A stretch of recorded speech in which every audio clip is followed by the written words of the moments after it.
Hi, welcome back to plot 28. I'm looking and feeling really scraggy today. It's a lovely day. I haven't uploaded a video for a while. I haven't actually been up to the allotment for about 3 weeks. Life happened, and long story short, I've been having some chest pain, discomfort in my chest, in my arm, and you know, all the red flag type of deals. So I finally went and saw my GP and been told I have angina, which, not the end of the world, is just something else. And it kind of sent me into a bit of I call it a spiral. It's a bit of, I suppose, depression, where you don't really want to move or go out or brush your hair or do anything. I'm trying to drag myself out of that now. So we've come up to the allotment. The aim today is to clear as much as possible. One thing I have done, throwback to the last video, is I have finished my compost bay. I've got some footage of that which I'll put in now. So I started off by trying to level the ground. If you remember in the last video, it was so bent and it was like the leaning tower of compost bins. So I had to dig it all over just to try and loosen it all. The soil was so solid, and you can just see me pulling out tons of bindweed. It looks just like string, but it's actually bindweed. But it's just everywhere on this plot. This area had been covered with plastic sheeting, so the weeds and the bindweed, especially underneath, had gone like a bleached white. I'm not sure if that means it's dead or not, but I tried to pull as much of it up as I possibly could anyway. I'll speed up the rest because you don't need to see me clearing stuff in real time.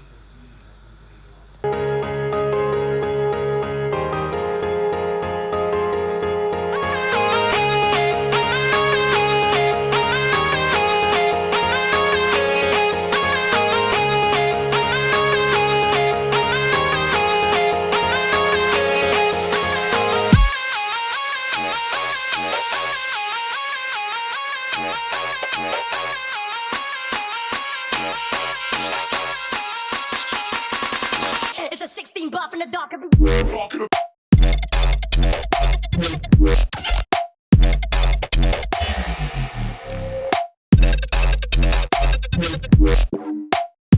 It's a 16 buff in the dark.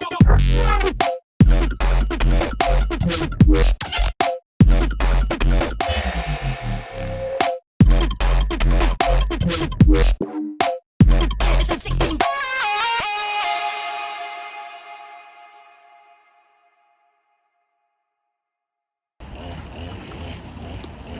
So at this point I was attempting to build the actual compost bay, so the structure that it's made out of. I had these pallets. Now these were things that I found on the plot that had been left here for God knows how long. They were falling apart. There was this massive one which is about 2.4 meters long, but yeah, it was a little bit ratty and lots of gaps. So I'd taken some of the scrap wood that I found around the plot itself, and just used it to try and to reinforce it, really, to shore up some of the holes, some of the gaps, pull off some of the rotten wood and put some better wood on them. They're really not full pallets. They're kind of like a pallet that's been split in half, so you've got one side of it but not the other side. But it is definitely good enough for what I need it for. So yeah, I got out the hammer and the nails and just had a good whack at it and tried to get it so that once I do put it up, it won't just fall straight back down.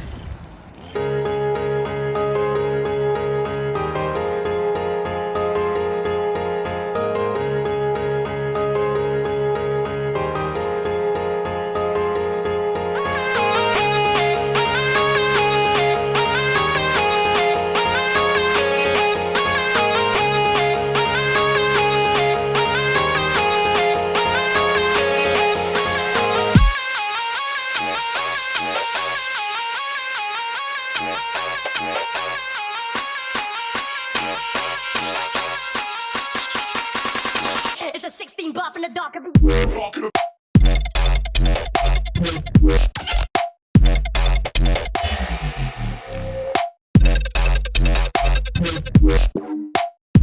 It's a 16 bar from the dark. It's a 16 bar.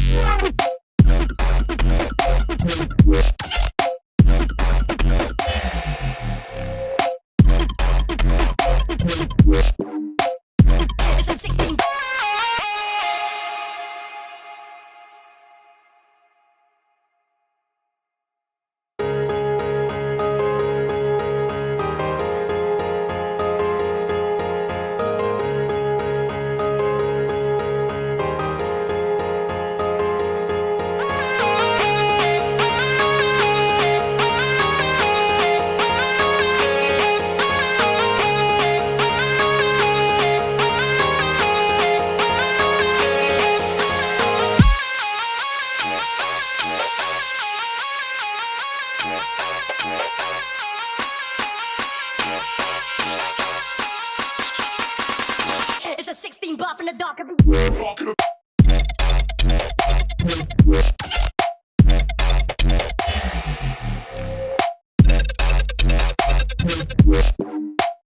It's a 16 bar from the dark.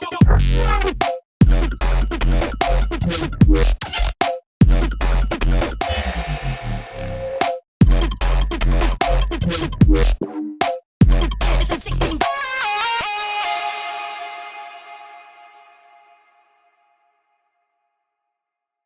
I've built the actual structure, used some insulation board left over from my garden room to flatten it all out and try and insulate it a bit, and covering it in this black plastic.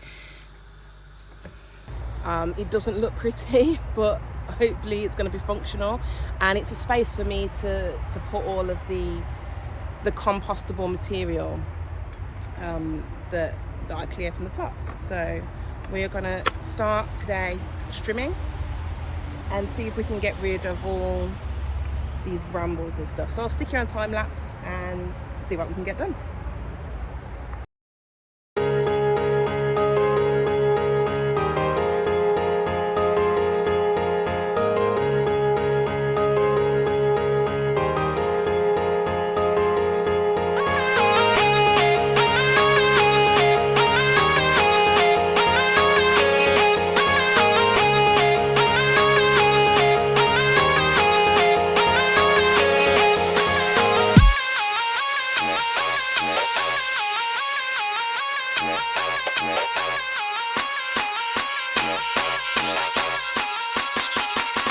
Okay, so my phone cut off recording because apparently I'm running out of storage, but I've been working for about an hour.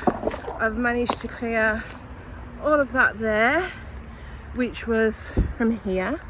So the huge, I'm sorry out of breath. The huge bramble patch is now a medium-sized bramble patch. Before anyone says, I know I will dig them out by the roots because I know they will just grow back again, but I'm having to find the roots first. I think I've found one here, which is going to get dug out. The rest of the tendrils, vines, whatever they are, seem to be coming from over by the pear tree. So I'll make my way up there when I can. I've got a question about composting. Now, originally I was going to put all the waste from clearing the plot into the compost bays over there. But everything on this plot, and I mean everything, is tangled up in bindweed. There's so much of it on this plot. It's everywhere. It's strangling everything. And I'm really reluctant to put bindweed in my compost area. That's not bindweed. That's a grapevine that I bought, and I am going to plant it, but not today. Yeah, so some things that I've read say, oh, you can compost all weeds, even brambles, even bindweed, as long as your compost gets hot enough. Well, I don't know if it's going to get hot enough. So do I put the brambles and bindweed into the compost bay, or do I just have a bonfire and burn all this stuff? I mean, we can burn things on the site. There's not really any restrictions for fires, just, you know, to be to be sensible about when you have them, and conscious of other people that are on the site, things like that. But I can burn it. It'd be better if I could compost it, because obviously then I've got a way to start my compost pile or something to put in it. But what I don't want is for my compost bay to turn into a bramble and bindweed growing pot, because that's not any good to anybody. So if there is anyone out there watching this, let me know. Do you compost brambles and bindweed? If so, is there any special way that you do it?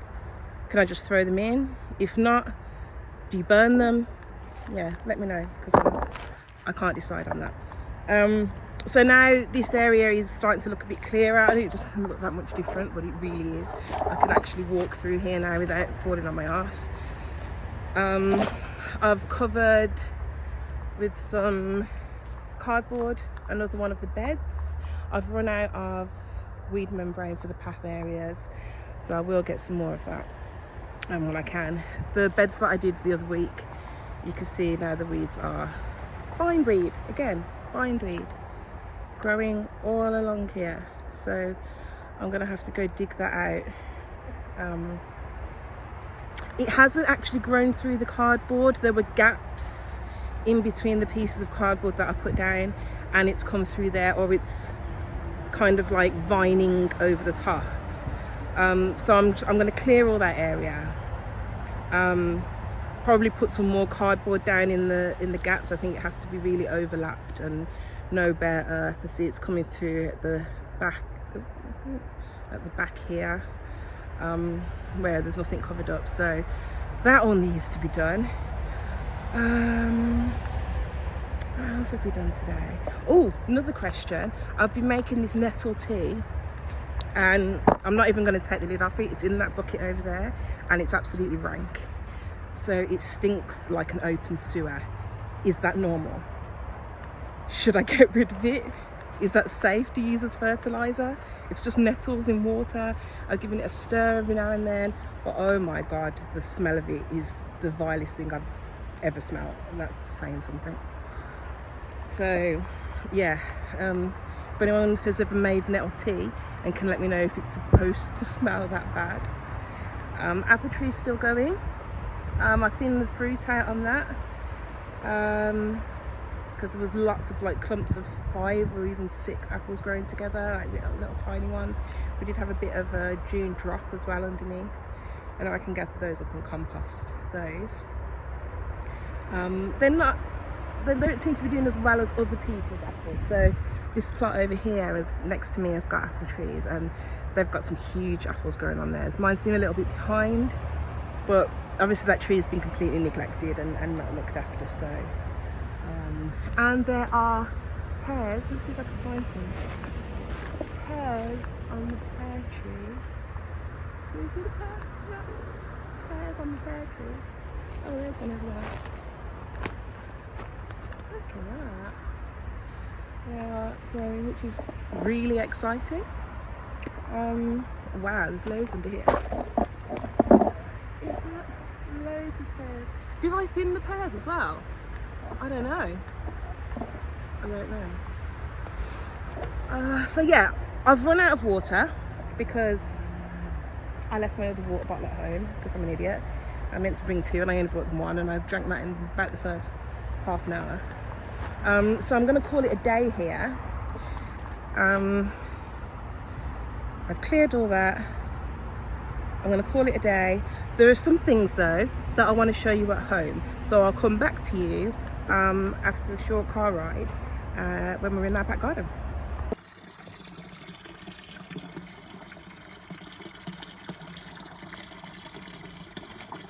So these are the goldfish in the pond that myself and my son built. It was kind of a whim. We just had some scrap wood, decking boards left over, and decided with the homemade filter, decided to build a pond. And we have 9 goldfish in here, probably too many for the size of the pond, so we're going to have to upgrade at some point.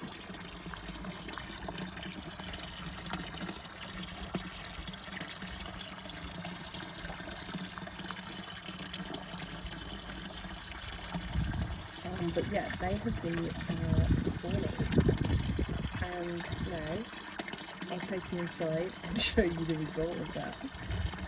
So this is where we currently have all the little baby fishes that came from the spawning in the pond. Approximately 40, I think there were more, some didn't make it. They're about 3 weeks old now.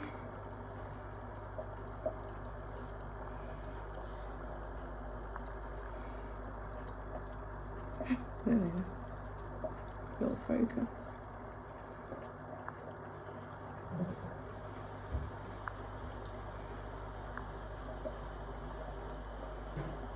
We've just got a sponge filter that works on air with an air pump. And they are taking pride of place on a coffee station and being fed with a combination of flakes just crushed up into a powder and brine shrimp. And I crush up the flakes so they're really, really crushed up.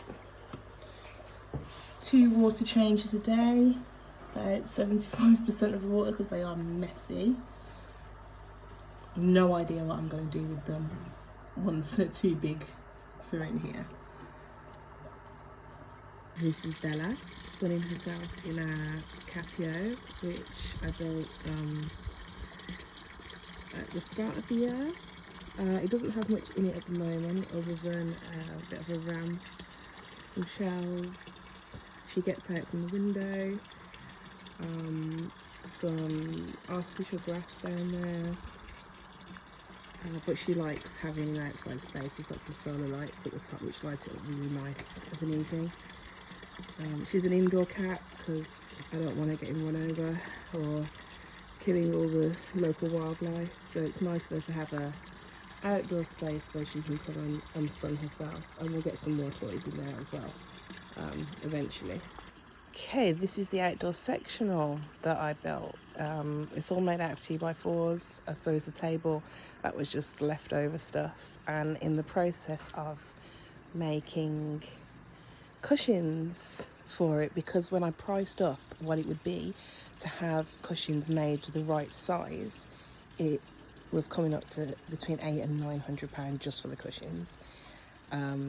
I've managed to make these out of the inside is like cot mattresses and the outside is weatherproof, waterproof material. So I've been learning how to sew. Yeah, it's going very slowly, but we are getting there.